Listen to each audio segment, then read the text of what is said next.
Middlemarch by George Eliot. Chapter 71. Clown. 'Twas in the bunch of grapes, where, indeed, you have a delight to sit, have you not? Froth. I have so. Because it is an open room, and good for winter. Clown. Why, very well then. I hope here be truths. Measure for measure. 5 days after the death of Raffles, Mr. Bambridge was standing at his leisure under the large archway leading into the yard of the Green Dragon.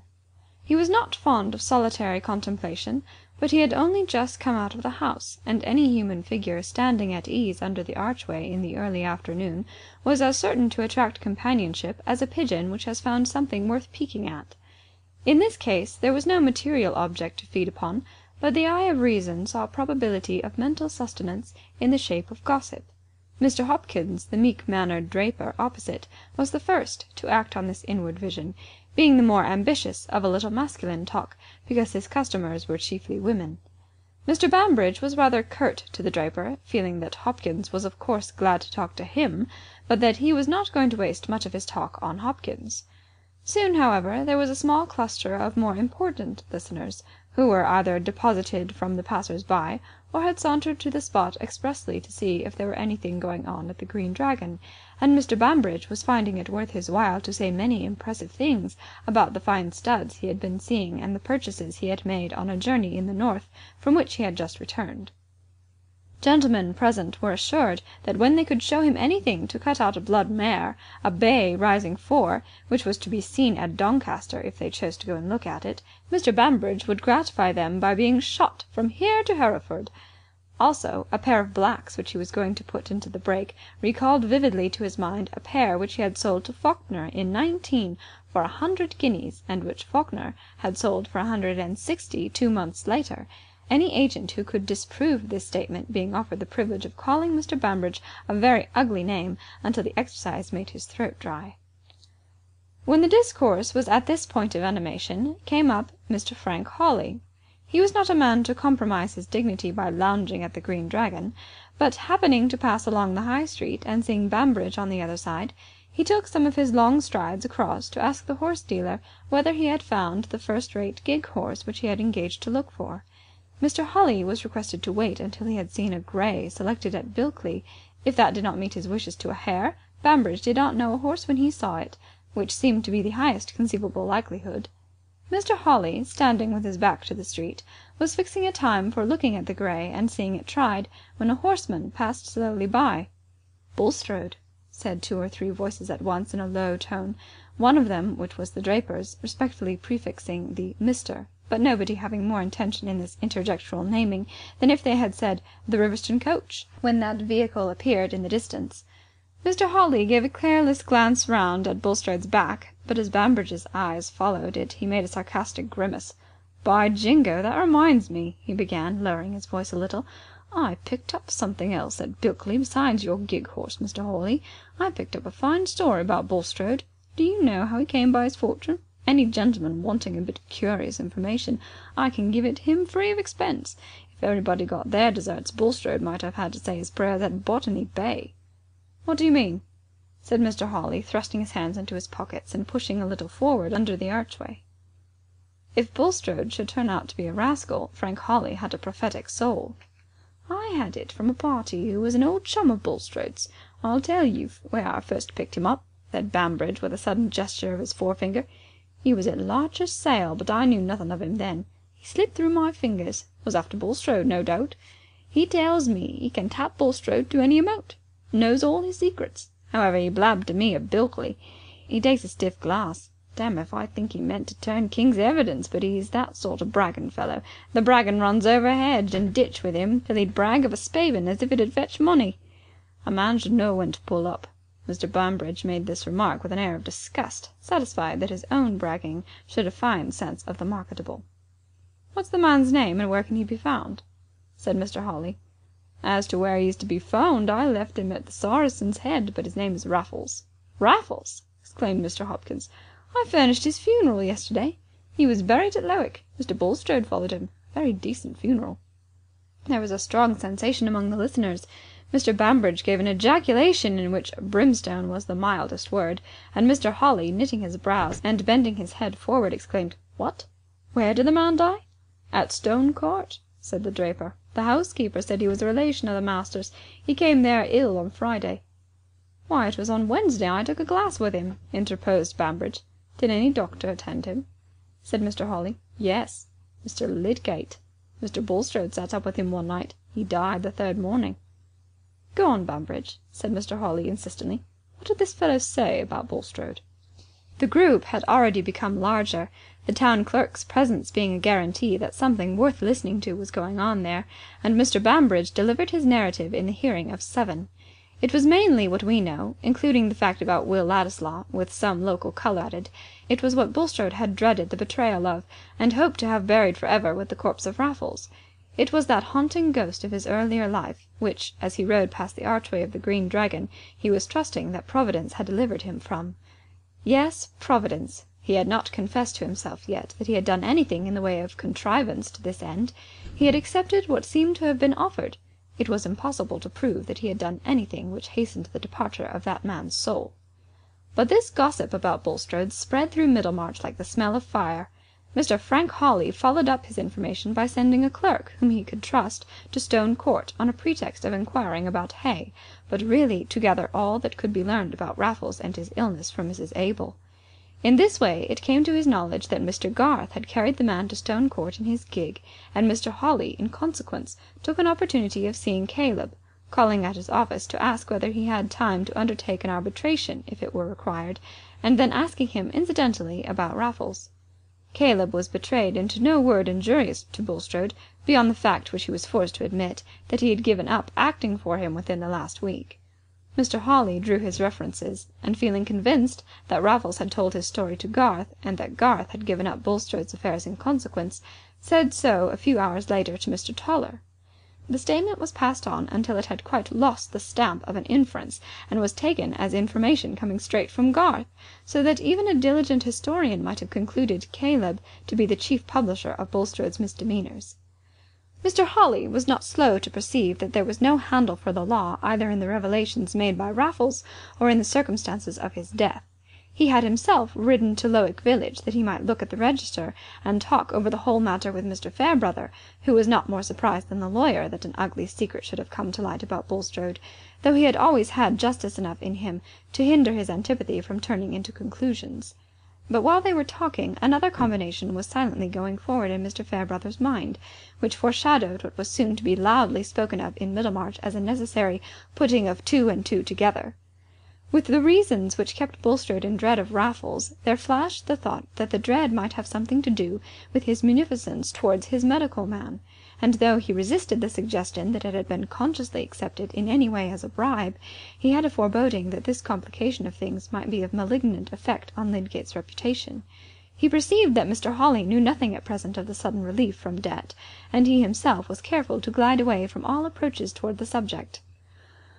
"Well," he said with a deep breath, wanting to wind up the illimitable discussion of what might have been, though nothing could be legally proven, "it is a strange story.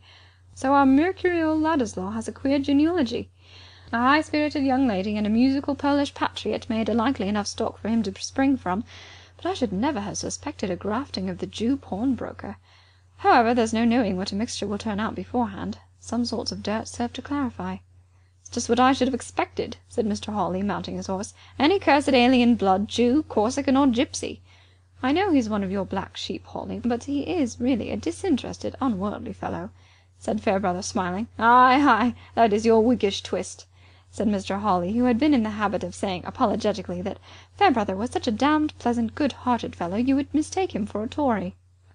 Mr. Hawley rode home without thinking of Lydgate's attendance on Raffles in any other light than as a piece of evidence on the side of Bulstrode. But the news that Lydgate had all at once become able not only to get rid of the execution in his house, but to pay all his debts in Middlemarch, was spreading fast, gathering round it conjectures and comments which gave it new body and impetus, and soon filling the ears of other persons besides Mr. Hawley, who were not slow to see a significant relation between this sudden command of money and Bulstrode's desire to stifle the scandal of Raffles.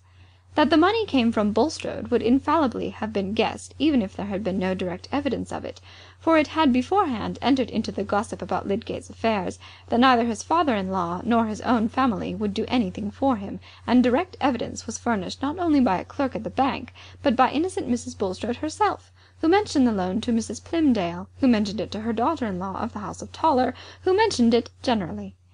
The business was felt to be so public and important that it required dinners to feed it, and many invitations were just then issued and accepted on the strength of this scandal concerning Bulstrode and Lydgate. Wives, widows and single ladies took their work and went out to tea oftener than usual, and all public conviviality from the Green Dragon to Dollops gathered a zest which could not be won from the question whether the Lords would throw out the Reform Bill. For hardly anybody doubted that some scandalous reason or other was at the bottom of Bulstrode's liberality to Lydgate.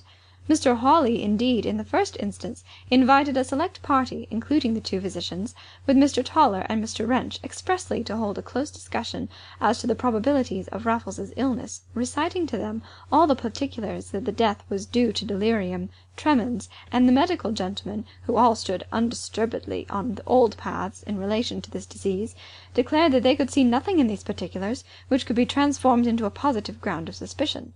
But the moral grounds of suspicion remained. The strong motives Bulstrode clearly had for wishing to be rid of Raffles, and the fact that at this critical moment he had given Lydgate the help which he must for some time have known the need for, the disposition, moreover, to believe that Bulstrode would be unscrupulous, and the absence of any indisposition to believe that Lydgate might be as easily bribed as other haughty-minded men when they have found themselves in want of money. Even if the money had been given merely to make him hold his tongue about the scandal of Bulstrode's earlier life, the fact threw an odious light on Lydgate, who had long been sneered at as making himself subservient to the banker for the sake of working himself into predominance and discrediting the elder members of his profession. Hence, in spite of the negative as to any direct sign of guilt in relation to the death at Stone Court, Mr. Hawley's select party broke up with the sense that the affair had an ugly look. But this vague conviction of indeterminable guilt, which was enough to keep up as much head-shaking and biting innuendo even among substantial professional seniors, had, for the general mind, all the superior power of mystery over fact. Everybody liked better to conjecture how the thing was than simply to know it, for conjecture soon became more confident than knowledge, and had a more liberal allowance for the incompatible. Even the more definite scandal concerning Bulstrode's earlier life was, for some minds, melted into the mass of mystery as so much lively metal to be poured out in dialogue and to take such fantastic shapes as heaven pleased. This was the tone of thought chiefly sanctioned by Mrs. Dollop, the spirited landlady of the Tankard in Slaughter Lane, who had often to resist the shallow pragmatism of customers disposed to think that their reports from the outer world were of equal force with what had come up in her mind. How it had been brought to her she didn't know, but it was there before her as if it had been scored with the chalk on the chimney-board. Bulstrode should say, "He is inside that black as if the hairs of his head showed the thoughts of his heart. He'd tear 'em up by the roots." "That's odd," said Mr. Limp, a meditative shoemaker with weak eyes and a piping voice. "Why, I read in the Trumpet that was what the Duke of Wellington said when he turned his coat and went over to the Romans." "Very like," said Mrs. Trollope. "If one rascal said it, it's more reason why another should. But hypocrite as he's been in holding things with that high hand, as there was no parson in the country good enough for him, he was forced to take old Harry into his counsel, and old Harry's been too many for him." "Ay, he's accomplice. You can't send out of the country," said Mr. Crabbe, the glazier, who gathered much news and groped among it dimly. "But what I can't make out is there's them says Bulstrode was for running away, for fear of being found out before now." "He'll be drove away, whether or no," said Mr. Dill, the barber, who had just dropped in. "I shaved Fletcher, Hawley's clerk, this morning. He's got a bad finger, and he says they're all of one mind to get rid of Bulstrode. Mr. Thesiger is turned against him and wants him out of the parish, and there's gentlemen in this town says they'd as soon dine with the fellow from the hulks. And a deal sooner I would, says Fletcher, for what's more against one's stomach than a man coming and making himself bad company with his religion and giving out as the 10 Commandments were not enough for him, and all the while he's worse than half the men at the treadmill. Fletcher said so himself."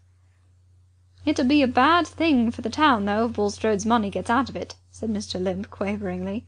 "Ah, there's better folks spend their money worse," said a firm-voiced dyer, whose crimson hands looked out of keeping with his good-natured face. "But he won't keep his money by what I can make out," said the glazier. Don't they say as there's somebody can strip it off him? By what I can understand, they could take every penny off him if they went to lawing." "No such thing," said the barber, who felt himself a little above his company at Dollops, but liked it none the worse. "Fletcher says it's no such thing. He says they might prove over and over again whose child this young Landislaw was, and they'd do no more than if they proved I came out of the fens. He couldn't touch a penny." "Look you there, no!" said Mrs. Dollop indignantly. "I thank the Lord he took my children to himself, if that's all the law can do for the motherless. Then, by what it's no use your father and mother is, but as to listening and what one lawyer says without asking another, I wonder a man of your cleverness, Mr. Dill. It's well known there's always two sides, if no more, else who'd go to law, I should like to know. It's a poor tale with all the laws there is up and down, and if it's no use proving whose child you are, Fletcher may say that if he likes, but I say, don't you Fletcher me!" Mr. Dill affected to laugh in a complimentary way at Mrs. Dollop, as a woman who was more than a match for the lawyers, being disposed to submit to too much twitting from a landlady who had a long score against him. "If they come to lawing, and it's all true as folks say, there's more to be looked to nor money," said the glazier. "There's this poor creature is dead and gone, and by what I can make out, he's seen the day when he was a deal finer gentleman nor Bulstrode." "Finer gentleman, I'll warrant him," said Mrs. Dollop, "and a far personabler man, by what I can hear. As I said when Mr. Baldwin, the tax gatherer, comes in, a standing where you sit, and says Bulstrode got all his money as he brought into this town by thieving and swindling, I said, 'You don't make me no wiser, Mr. Baldwin. It's set my blood a creeping to look at him ever since the year he came into Slaughter Lane a wanting to buy the house over my head. Folks don't look the colour of dough tub and stare at you as if they wanted to see into your backbone for nothink.' That was what I said, and Mr. Baldwin can bear me witness." "And in the rights of it too," said Mr. Crabbe, "for by what I can make out, this Raffles, as they call him, was a lusty, fresh-coloured man as you'd wish to see, and the best of company, though dead he lies in Lowick churchyard, sure enough. And by what I can understand, there's them knows more than they should know about how he got there." "I'll believe you," said Mrs. Dollop, with a touch of scorn at Mr. Crabbe's apparent dimness. "When a man's been ticed to a lone house, and there's them that can pay for hospitals and nurses for half the countryside, choose to be sitters up night and day, and nobody come near but a doctor as is known to stick at nothing as poor as he can hang together, and after that so flush o' money he can pay off Mr. Biles the butcher his bill that's been running for the best o' joints since last Michaelmas was a 12th month. I don't want anybody to come and tell me there's been more going on nor the prayer book's got a service for. I don't want to stand winking and blinking and thinking." Mrs. Dollop looked round with the air of a landlady accustomed to dominate her company. There was a chorus of adhesion from the more courageous, but Mr. Limp, after taking a draught, placed his flat hands together and pressed them hard between his knees, looking down at them with blear-eyed contemplation, as if the scorching power of Mrs. Dollop's speech had quite dried up and nullified his wits until they could be brought round again by further moisture. "Why shouldn't they dig the man up and have the crowner?" said the dyer. "It's been done many and many's the time. If there's been foul play, they might find it out." "Not they, Mr. Jonas," said Mrs. Dollop emphatically. "I know what doctors are. They're a deal too cunning to be found out. And this Dr. Lydgate, that's been for cutting up everybody before the breath as well out of their body, it's plain enough what use he wanted to make o' looking into respectable people's insides. He knows drugs, you may be sure, as you can neither smell nor see. Neither before they're swallowed nor after. Why, I've seen drops myself ordered by Dr. Gambit, as is our club doctor and a good character, and has brought more live children into the world nor ever another in Middlemarch. I say, I've seen drops myself as made no difference whether they was in the glass or out, and yet have gripped you the next day. So I'll leave your own sense to judge. Don't tell me. All I say is, it's a mercy they didn't take this Dr. Lydgate on to our club, as many a mother's child might have rued it." The heads of this discussion at Dollops had been the common theme among all classes in the town, had been carried to Lowick Parsonage on one side and to Tipton Grange on the other, had come fully to the ears of the Vincy family, and had been discussed with sad reference to "poor Harriet" by all Mrs. Bulstrode's friends, before Lydgate knew distinctly why people were looking strangely at him, and before Bulstrode himself suspected the betrayal of his secrets. He had not been accustomed to very cordial relations with his neighbours, and hence he could not miss the signs of cordiality.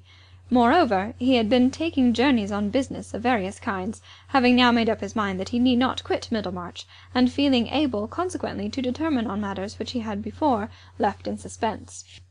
"We will make a journey to Cheltenham in the course of a month or two," he had said to his wife. "There are great spiritual advantages to be had in that town, along with the air and the waters, and 6 weeks there will be eminently refreshing to us."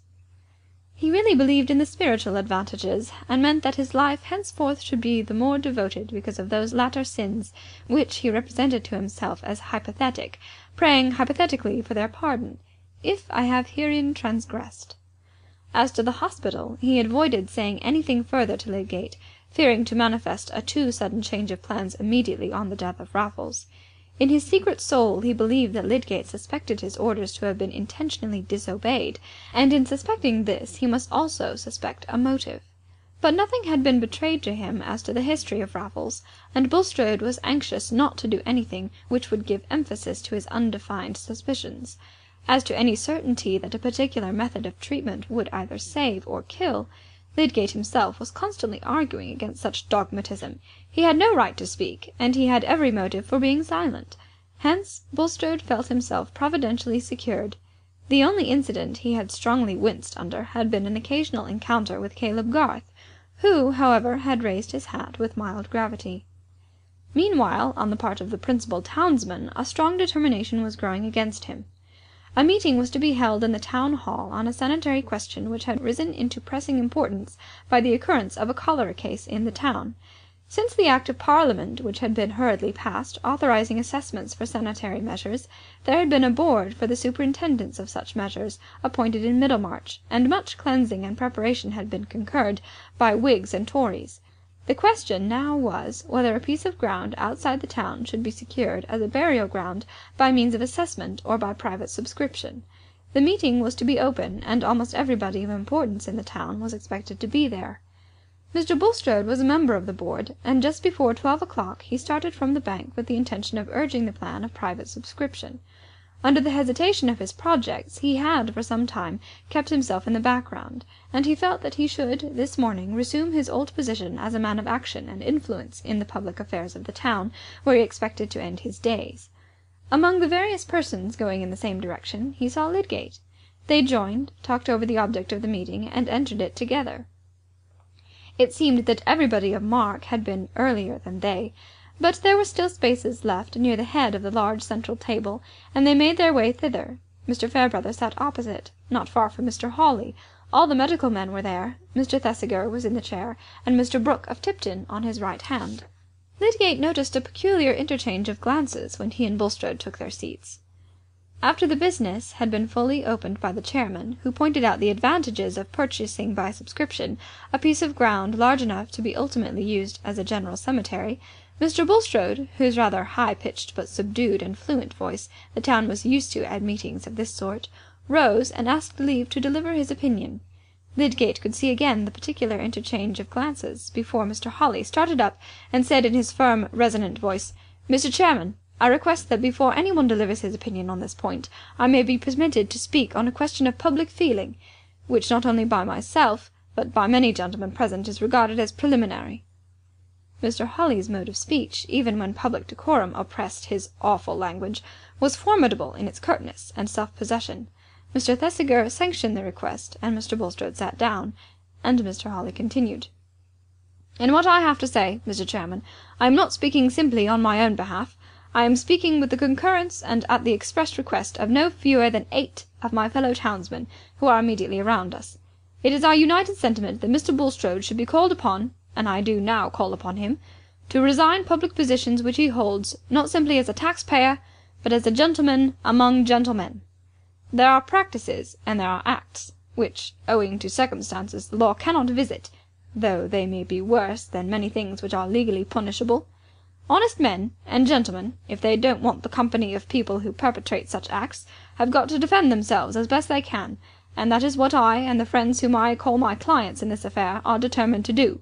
I don't say that Mr. Bulstrode has been guilty of shameful acts, but I call upon him either publicly to deny and confute the scandalous statements made against him by a man, now dead, and who died in his house, the statements that he was for many years engaged in nefarious practices, and that he won his fortune by dishonest procedures, or else to withdraw from positions which could only have been allowed him as a gentleman among gentlemen."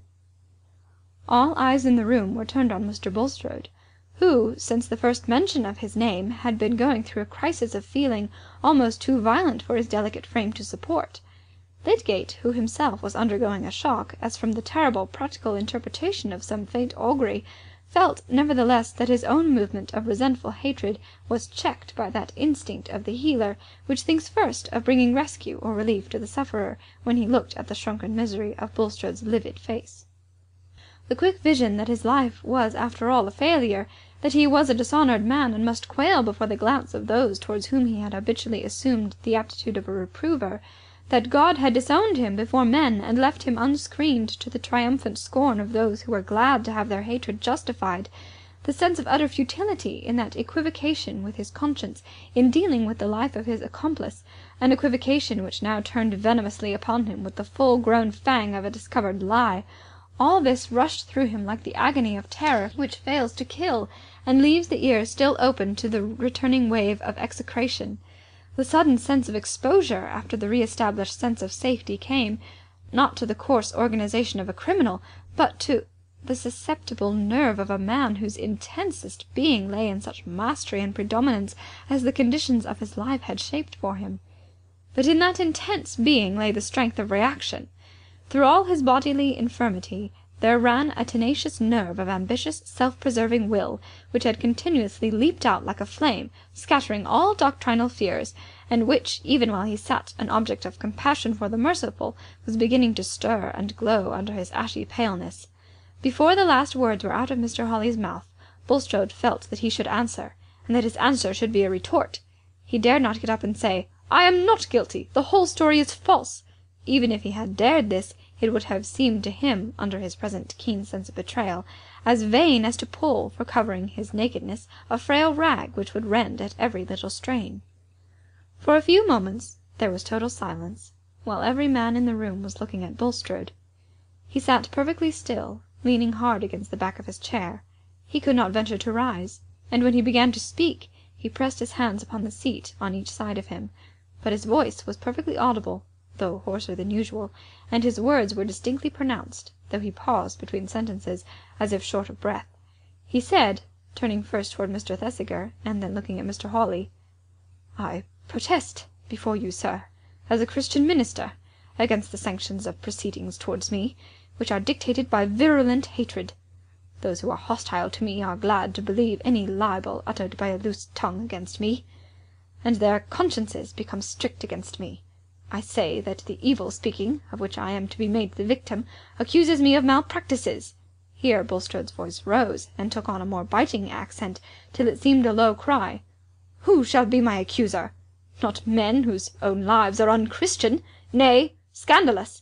Not men who themselves use low instruments to carry out their ends, whose profession is a tissue of chicanery, who have been spending their income on their own sensual enjoyments, while I have been devoting mine to advance the best objects with regard to this life and the next." After the word chicanery there was a growing noise, half of murmurs and half of hisses, while 4 persons started up at once, Mr. Hawley, Mr. Toller, Mr. Chichley, and Mr. Hackbutt. But Mr. Hawley's outburst was instantaneous, and left the others behind in silence. "If you mean me, sir, I call on you and everyone else to the inspection of my professional life.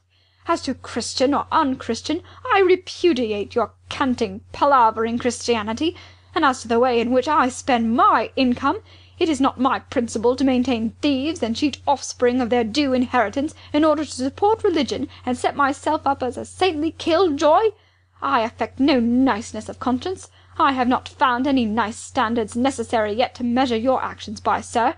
And I again call upon you to enter into satisfactory explanations concerning the scandals against you, or else to withdraw from posts in which we at any rate decline you as a colleague. I say, sir, we decline to cooperate with a man whose character is not cleared from infamous lights cast upon it, not only by reports, but by recent actions." "Allow me, Mr. Hawley," said the chairman, and Mr. Hawley, still fuming, bowed half impatiently and sat down with his hands thrust deep in his pockets. "Mr. Bulstrode, it is not desirable, I think, to prolong the present discussion," said Mr. Thesiger, turning to the pallid, trembling man. "I must so far concur with what has fallen from Mr. Hawley in expression of general feeling as to think it due to your Christian profession that you should clear yourself, if possible, from unhappy aspersions. I, for my part, should be willing to give you full opportunity in hearing. but I must say that your present attitude is painfully inconsistent with those principles which you have sought to identify yourself with, and for the honour of which I am bound to care, I recommend you at present, as your clergyman, and as one who hopes for your reinstatement in respect, to quit the room and avoid further hindrance to business." Mr. Bulstrode, after a moment's hesitation, took his hat from the floor and slowly rose. But he grasped the corner of the chair so totteringly that Lydgate felt sure there was not strength enough in him to walk away without support. What could he do? He could not see a man sink close to him for want of help. He rose and gave his arm to Bulstrode, and in that way led him out of the room. Yet this act, which might have been one of gentle duty and pure compassion, was at this moment unspeakably bitter to him. It seemed as if he were putting his sign manual to that association of himself with Bulstrode, of which he now saw the full meaning, as it must have presented itself to other minds. He now felt the conviction that this man, who was leaning tremblingly on his arm, had given him the £1,000 as a bribe, and that somehow the treatment of Raffles had been tampered with from an evil motive. The inferences were closely linked enough. The town knew of the loan, believed it to be a bribe, and believed that he took it as a bribe. Poor Lydgate! His mind, struggling under the terrible clutch of this revelation, was all the while morally forced to take Mr. Bulstrode to the bank, send a man off for his carriage, and wait to accompany him home.